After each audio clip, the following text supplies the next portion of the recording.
Hello दोस्तों, एक बार फिर से आप सभी का स्वागत है हमारे यूट्यूब चैनल पे। आज हम बात करने वाले हैं उत्तराखंड की लोक भाषाएं या बोलियों के बारे में। ठीक है, ये वाला चैप्टर मैंने हिंदी में भी अच्छे से पढ़ाया है, तो वहाँ से देख सकते हैं आप थोड़ा सा यहाँ तक को, और बाकी इसमें कवर हो जाएगा। ठीक है, चलिए तो स्टार्ट करते हैं। बोली क्या होती है, फर्स्ट में ये जानिए कि बोली क्या होती है। सीमित क्षेत्र में बोली जाती है और साहित्यिक रचना नहीं होती है इसमें, तो वो बोली कहलाती है। भाषा क्या होती है, विस्तृत क्षेत्र में साहित्यिक रूप भी होता है और व्याकरणिक रूप भी होता है उसमें। और उपभाषा होती है जो बड़े क्षेत्र में बोली जाती है, इससे बड़ा क्षेत्र होगा उसका। ठीक है, पहले बोली होगी, फिर उपभाषा होगी, फिर भाषा होगी। अब ये क्षेत्र विस्तार होते रहेगा, जिस तरीके से आप बोलोगे। तो सीमित क्षेत्र में बोलोगे तो बोली हो जाएगी, उससे बड़े क्षेत्र में बोलोगे तो उपभाषा हो जाएगी, और उससे भी बड़े क्षेत्र में बोलोगे तो साहित्यिक और व्याकरणिक रूप भी आ जाएगा। ठीक है, उपभाषा में व्याकरणिक रूप नहीं आता है, और जो रचनाएं वचनाएं होती है ना, वो भाषा के रूप में व्याकरणिक रूप दिया जाता है उसको। ठीक है, चलिए तो गढ़वाली पाठ्यक्रम शुरू करने वाला पहला जिला कौन सा बना था, पौड़ी जिला। ठीक है, चलिए हिंदी की 5 उपभाषाएं हैं और 18 बोलियां हैं, यह जॉर्ज ग्रियर्सन के अनुसार है। तो हिंदी की 5 उपभाषाएं क्या क्या हैं, पूर्वी हिंदी, पश्चिमी हिंदी, राजस्थानी हिंदी, बिहारी हिंदी, पहाड़ी हिंदी। हम जो पढ़ेंगे वो पहाड़ी हिंदी के बारे में पढ़ेंगे। ये सारी 4 की 4 भाषाएं आप हिंदी में कवर कर सकते हैं। ठीक है, पहाड़ी हिंदी के बारे में 2 उपबोलियाँ हैं इनकी। एक कुमाऊनी बोली है, 2 बोलियाँ हैं, सॉरी 2 बोलियाँ होंगी, फिर उपबोलियों में विभाजित होगी। ठीक है, हिंदी, पहाड़ी हिंदी, 2 बोलियाँ, कुमाऊनी बोली और गढ़वाली बोली। ठीक है, गढ़वाली की 13 उपबोलियाँ होंगी। अब कुमाऊनी बोली है, उसके अंदर जो 13 उपबोलियाँ होंगी। ठीक है, गढ़वाली बोली है, उसके अंदर 8 उपबोलियाँ होंगी, तो टोटल 21 उपबोलियाँ हैं। नेक्स्ट है, कुमाऊनी भाषा दिवस कब मनाया जाता है, 1 सितंबर 2018 से मनाया जाता है इस दिवस को। कुमाऊनी भाषा दिवस की शुरुआत हुई थी 2018 से। गढ़वाली भाषा दिवस 2 सितंबर को मनाया जाता है, 2018 से ही शुरुआत हुई थी। खटीमा गोलीकांड, ये हिस्ट्री से रिलेट कर दिया मैंने। 1 सितंबर 1994 को खटीमा गोलीकांड हुआ था, और मसूरी गोलीकांड हुआ था 2 सितंबर 1994 को। ठीक है, कुमाऊनी, गढ़वाली और जौनसारी की बोली देवनागरी लिपि में लिखा जाता है। ये इसकी बोली पूछी गई थी, जौनसारी को किस लिपि में लिखा जाता है करके, देवनागरी लिपि में लिखा जाता है करके। उत्तराखंड की भाषा, जिसे प्रसिद्ध भाषा शास्त्री पाश्चात्य विज्ञान पर जॉर्ज ग्रेसन ने मध्य पहाड़ी भाषा नाम से संबोधित किया। आर्य भाषा वैदिक परिवार, ये छोड़ो, ये इतना काम का है नहीं, यहाँ तक इम्पोर्टेंट है। डॉक्टर सुनीति कुमार चटर्जी, जो हमारे भाषा वैज्ञानिक थे, उनके अनुसार कुमाऊनी तथा गढ़वाली दोनों बोलियों पर सर्वाधिक प्रभाव राजस्थानी बोली का पड़ता है। ठीक है, राजस्थानी बोली के प्रभाव के कारण पहाड़ी बोलियाँ जैसे कुमाऊनी, गढ़वाली पर दर्द, पैसाची, प्राकृत, खस, इन बोलियों का भी प्रभाव देखा जा सकता है। ये किसके अनुसार है, डी शर्मा, सुनीति कर्मा चटर्जी और ये जॉर्ज ग्रियर्सन के अनुसार। जॉर्ज ग्रियर्सन जो हमारे भाषा विज्ञानी थे, उन्होंने जो भाषा का सर्वेक्षण किया था, गढ़वाली और कुमाऊनी भाषा का सर्वेक्षण किया, जो ये सर्वेक्षण किया था, ये क्वेश्चन बना है 1894 से 1927 तक इन्होंने भाषा का सर्वेक्षण किया था। ठीक है, इन्होंने, जॉर्ज ग्रियर्सन ने कुमाऊनी भाषा की 21 उपबोलियाँ कुमाऊनी गढ़वालियों की, और जिसमें से 13 कुमाऊनी की हैं, 8 गढ़वाली की हैं, ये पहले ही बता दिया था। मध्य पहाड़ी भाषा की उत्पत्ति खस अपभ्रंश से मानी जाती है। अब अलग अलग मत हैं, हाँ? कोई कहता है खस अपभ्रंश, कोई कहता है सौरसैनी अपभ्रंश, अलग अलग मत हैं उसके। कुमाऊनी बोली या भाषा के बारे में पढ़ेंगे। सर्वाधिक खड़ी बोली हिंदी से सर्वाधिक प्रभावित मानी जाती है। कुमाऊनी बोली सर्वाधिक खड़ी बोली की हिंदी से सर्वाधिक प्रभावित मानी जाती है। ठीक है, कुमाऊनी बोली में दर्द, खस, प्राकृत प्रभाव के साथ साथ अवधी, संस्कृत, अरबी, फारसी, तत्सम तद्भव, हिंदी, अंग्रेजी की विशेषताएं भी विद्यमान है। कुमाऊनी बोली शब्दकोश और कुमाऊनी बोली व्युत्पन्न कोश, ये दोनों रचनाएं हैं केशव दत्त रुवाली की। इंपॉर्टेंट हो सकता है। नेक्स्ट है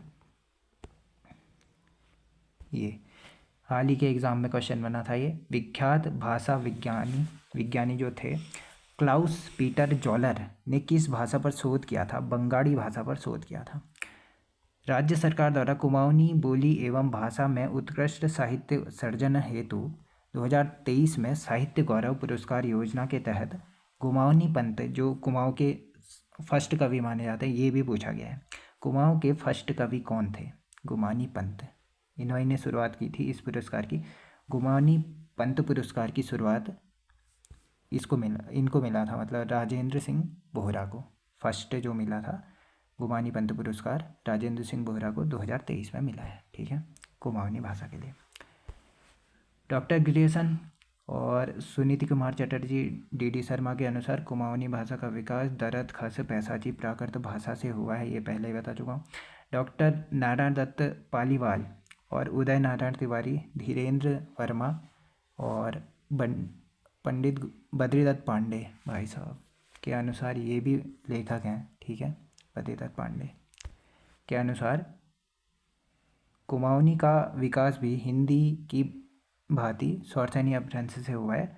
कुमाऊनी बोली खड़ी बोली हिंदी से सर्वाधिक प्रभावित मानी गई है। खड़ी बोली से सर्वाधिक प्रभावी मानी गई है, पहले भी बताया था।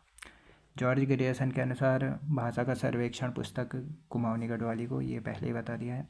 त्रिलोचन पांडे ने उच्चारण ध्वनि तत्व रचना आधार पर कुमाऊं को 4 वर्गों तथा 12 उपबोलियों में विभक्त किया है। कोई कहता है 13 उपबोलियाँ, अब ये कहते हैं कि 12 उपबोलियों में बांटा है, जो त्रिलोचन पांडे जी है। कुमाऊनी बोली के 4 वर्ग बनाए गए हैं: पूर्वी कुमाऊनी, पश्चिमी कुमाऊनी, उत्तरी कुमाऊनी और दक्षिणी कुमाऊनी।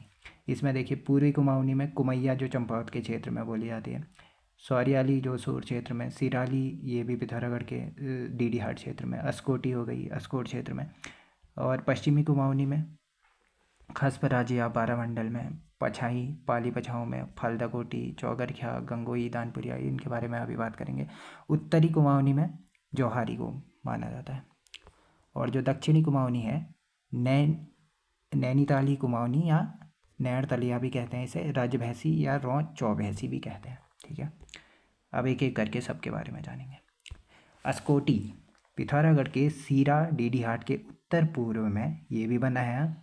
जो सीरा क्षेत्र है पिथौरागढ़ के किस भाग में है? उत्तर पूर्वी भाग में है। ये हिस्ट्री में क्वेश्चन बना था, इंपॉर्टेंट है।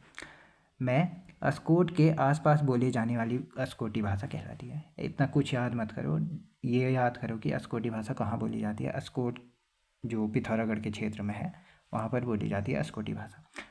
प्रभाव याद कर लेना, नेपाली भाषा का प्रभाव देखने को मिलता है। सिराली और जौहारी भी प्रभाव में लाई जाती है। सीरा किसका नाम था प्राचीन समय में? डीडी हाट का ये क्वेश्चन बना है। सीरा डीडी हाट के क्षेत्र में बोली जाने वाली बोली सिराली बोली। ठीक है, पिथौरागढ़ में अस्कोट के पश्चिम और गंगोली के पूर्व का क्षेत्र सीरा कहलाता है। जौहारी पिथौरागढ़ के जौहार क्षेत्रों में बोली जाने वाली बोली। फिर भोटिया लोगों की भाषा और तिब्बती प्रभावी होती है इसमें, जौहारी बोली में। सौरियाली पिथौरागढ़ के सोर क्षेत्र में बोली जाती है। पूर्व में काली, दक्षिण में सरयू, पश्चिम में पूर्वी रामगंगा और उत्तर में सीरा से घिरे क्षेत्र है। सीरा से घिरा क्षेत्र है सौर। सौर को किसने जीता था, ये आपका क्वेश्चन है आज होमवर्क का। सौर को मिलाया किसने था करके। ठीक है, विजय बम था वहाँ, बम का शासक चलता था ना, विजय बम था वहाँ का शासक। ठीक है, और दक्षिण जौहार और पूर्वी गंगोली में भी सौरियाली बोली जाती है। कुमैया इम्पोर्टेंट है, पूछा भी गया है। नैनीताल से लगे काली कुमाऊं की बोली है यह बोली उत्तर में पनार, सरयू, पूर्व में काली, पश्चिम में देवीधुरा तथा दक्षिण में टनकपुर तक बोली जाती है कुमैया बोली।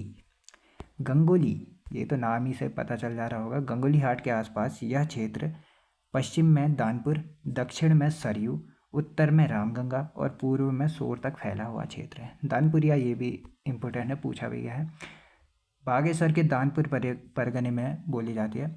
दानपुर में महाप्राण ध्वनियों के उच्चारण का अभाव रहता है, ये क्वेश्चन बना था। महाप्राण ध्वनियों का उच्चारण का अभाव किस में रहता है? दानपुरिया बोली में। दानपुर के उत्तर जौहार के दक्षिण में स्थित है। दानपुर के उत्तर में बोली जाती है और जौहार के दक्षिण में दानपुरिया बोली जाती है।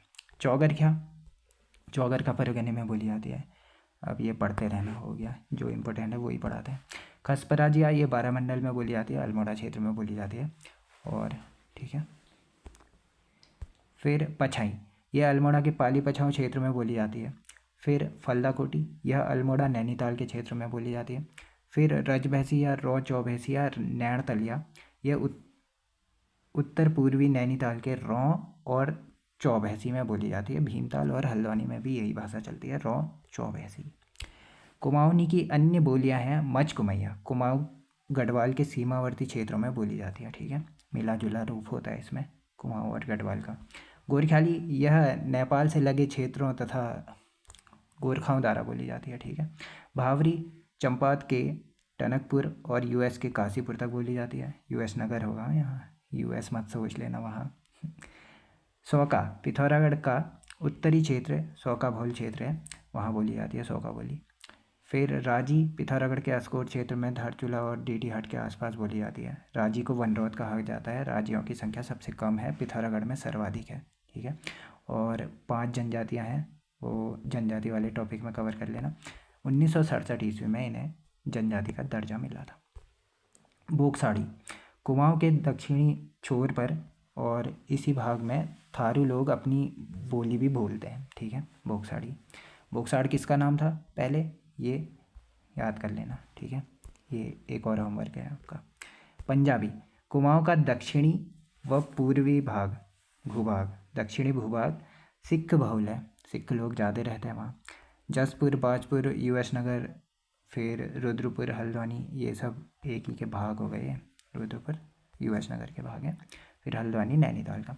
बांग्ला, ये कुमाऊं के दक्षिणी भाग में बोली जाने वाली बोली है। फिर ये इम्पोर्टेंट है, हाँ, कुमाऊनी लोक गाथा मालूशाही को पुरस्कार रूप दिया, किसने दिया? डॉक्टर उर्वी दत्त उपाध्याय और डॉक्टर रमेश पंत एंड यमुना दत्त वैष्णव ने। कुमाऊनी लोक भाषा साहित्य इनका कैसे चला करके वो देखेंगे। 2 भाग हैं, लिखित साहित्य और मौखिक साहित्य। लिखित साहित्य में कुमाऊनी के विद्वान डॉक्टर योगेश चतुर्वेदी की पुस्तक है गुमानी ज्योति। देखिए, ये क्वेश्चन बनता है, गुमानी ज्योति किसकी पुस्तक है करके। यह है योगेश चतुर्वेदी की। इसमें लिखते हैं कि लोहाघाट के एक व्यापारी के पास से चंपावत के चंद राजा थोर अभय चंद का 989 ईस्वी का कुमाऊनी भाषा में लिखित ताम्रपत्र मिला, जिससे स्पष्ट है कि 10वीं सदी के आसपास ही कुमाऊनी भाषा के रूप में प्रतिष्ठित थी। उस टाइम पे कुमाऊनी भाषा प्रचलित थी। फिर महेश्वर प्रसाद जोशी यानी एमपी जोशी की कुमाऊनी भाषा के प्रथम तिथि युक्त नमूना 1105 से 6 के बीच में दिगांश अभिलेख, पिथौरागढ़ से मिला है ये दिगांश अभिलेख को मानते हुए कहते हैं कि 9वीं से 10वीं सदी में इसका विकास हुआ था कुमाऊनी भाषा का। फिर कुमाऊं में रचनाओं का सिलसिला 1800 के बाद शुरू हुआ। गुमानी पंत जो मैंने बोला था कुमाऊं के फर्स्ट कवि माने जाते हैं। फिर कृष्ण पांडे, चिंतामणि जोशी, गंगादत्त उप्रेती, इन्होंने कुमाऊनी बोली के फर्स्ट भाषा विज्ञानी माने जाते हैं, गंगादत्त उप्रेती। और इनकी पुस्तक थी हिल डायलेक्ट्स ऑफ कुमाऊं, ये भी पूछी गई है, नोट कर लेना, हिल डायलेक्ट्स ऑफ कुमाऊं। फिर शिवदत्त सती हो गया, ज्वालादत्त जोशी, लीलाधर जोशी इसी के काल के प्रमुख साहित्यकार हैं। ये पूछता है कौन से कहाँ के हैं करके। ये कुमाऊनी क्षेत्र के हैं, अभी गढ़वाली क्षेत्र के आएंगे। 1871 में प्रकाशित अल्मोड़ा अखबार तथा ये पूछा जाता है अल्मोड़ा अखबार का प्रकाशन कहाँ से हुआ था? अल्मोड़ा से 1871 में हुआ था। किसके द्वारा हुआ था? 1870 में जो डिबेटिंग क्लब बना था उसके द्वारा हुआ था। इसके वो कौन थे? बुद्धि वल्लभ पंत, इनकी उससे ही बना था ये 1870 वाला क्लब। नेक्स्ट है, इसके बाद 1918 से प्रकाशित शक्ति, ये भी पूछा जाता है। शक्ति नामक जो अखबार चला था वो कब से कब तक को चला था? 1918 से शुरू हुआ था, ठीक है। कुमाऊँ के विकास से बहुत सहयोग मिला था इसमें, कुमाऊनी भाषा के। फिर मौखिक लोक साहित्य क्या है? मौखिक कुमाऊँ लोक साहित्य में लोकगीतों, लोक कथाओं, लोक गाथाओं आदि से सम्मिलित किया जा सकता है। इसमें लोकगीतों में क्या होते हैं? कृषि गीत, ऋतु गीत, संस्कार गीत, अनुभूति प्रधान गीत, नृत्य और तर्क प्रधान गीत आते हैं, ठीक है। फिर जो लोक गाथाएँ हैं उनको 3 भागों में बांटा जाता है: परंपरागत, पौराणिक, धार्मिक। चार भागों में वीर गाथाओं के रूप में बांटा जाता है, 4 भागों में। फिर परंपरागत जो राजुला मालुशाही है, उनकी परंपरागत प्रेम गाथा कहलाती है। ये भी पूछा गया है, राजुला मालुशाही कैसी गाथा है करके, एक प्रेम गाथा है, ठीक है। और एवं रमौल, ये भी प्रेम गाथा है। फिर पौराणिक में जागर आ गए। फिर धार्मिक में ग्वैल हो गए, फिर गद्यनाथ हो गए, मसाण हो गए, एड़ी हो गया, सहम हो गया, भूमिया हो गया, नंदा देवी, इनके कथाएं आती हैं, ठीक है। वीर गाथाएं भड़ों या पवाड़ा कहा जाता है, ये भी क्वेश्चन बनता है। भड़ों या पवाड़ा किसको कहा जाता है? वीर गाथाओं को भड़ों या पवाड़ा कहा जाता है। इसमें भीमा कठेत, परमा रौतेला और रतवा फड़त्याल, अजवा और बकौल की वीर गाथाएं आती हैं। फिर ये हो गया कुमाऊनी का। हाँ, तो आज की इस वीडियो में इतना ही करते हैं। कल पढ़ेंगे हम गढ़वाली बोली भाषा के बारे में, इसका विकास कैसे हुआ और कहाँ से कौन कौन सी रचनाएं बनती हैं और बोलियाँ उपबोलियाँ कौन कौन सी हैं करके वो जानेंगे। और लास्ट में इसका समापन कर देंगे, ठीक है। ये आधी से ज़्यादा चीज़ें तो आप पढ़ ही चुके हो, ये वाली लोक वार्ताएँ, लोकोक्तियाँ, पहेलियाँ, ठीक है। कल मिलते हैं नेक्स्ट वीडियो में इसी टॉपिक के साथ। Thank you.